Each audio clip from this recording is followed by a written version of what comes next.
আমি মনে করি যে আমাদের পুলিশেরও পুনর্গঠনের প্রয়োজন আছে। রাজনৈতিক দলগুলোকে চিন্তা করতে হবে, এই রেভলিউশন তাদের দ্বারা আনিত নয়। প্রথম যেটা আমি মনে করি সেটা হচ্ছে আইন শৃঙ্খলাটাকে ফিরিয়ে আনা, এবং সেকেন্ড যেটা হচ্ছে সেটা আমি বলবো, আমি ইকোনমি বাদই দিলাম, আইন শৃঙ্খলাটাকে ফিরিয়ে আনতে হবে, ইনস্টিটিউশনগুলোকে পুনর্গঠন করতে হবে। আমি যেটা মনে করি, আমি মনে করি যে আমাদের পুলিশেরও পুনর্গঠনের প্রয়োজন আছে। এই পুলিশ, এই স্ট্রাকচার, এই পলিটিক্যাল পার্টির খপ্পর এর থেকে বের করতে হবে, না হলে আমাদের এই পুলিশ এফিশিয়েন্ট হবে না। স্যার, রাজনৈতিক দলগুলো অনতিবিলম্বে নির্বাচনের আশা করছে, তারা বলছে যে রাজনৈতিক দলগুলো তো নির্বাচনের জন্যই আসছে, নির্বাচন না করে তো তারা পাওয়ার যেতে পারবে না।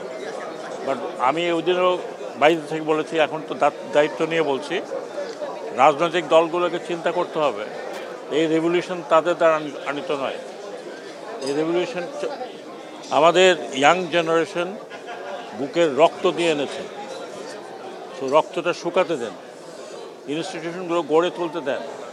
যেই দানবীয় পাল্লায় পড়ে এই ছেলে মেয়েগুলো মারা গেছে, তাদের রক্তটাকে শুকাতে দেন, তাদের স্যাক্রিফাইস থেকে আপনারা আন্ডারস্ট্যান্ড করেন।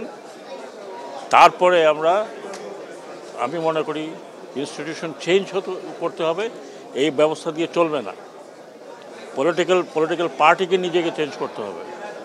আমি মনে করি, এটা আমার ব্যক্তিগত মতামত, অ্যাজ এ নাগরিক হিসাবে আমি মনে করি এগুলো করা অত্যন্ত জরুরি, এবং এটা করা ছাড়া এই রাষ্ট্র মেরামত হবে না। আমি এই জন্য বলছি যে আমার বিগত এক্সপেরিয়েন্স, যে দলগুলোর সাথে আমার সম্পর্ক যখন আমি ইলেকশন কমিশন ছিলাম, তো আমি এটাই মনে করি চ্যালেঞ্জ অনেক কিছু আছে, ইকোনমিক চ্যালেঞ্জ আছে, সোশ্যাল চ্যালেঞ্জ আছে।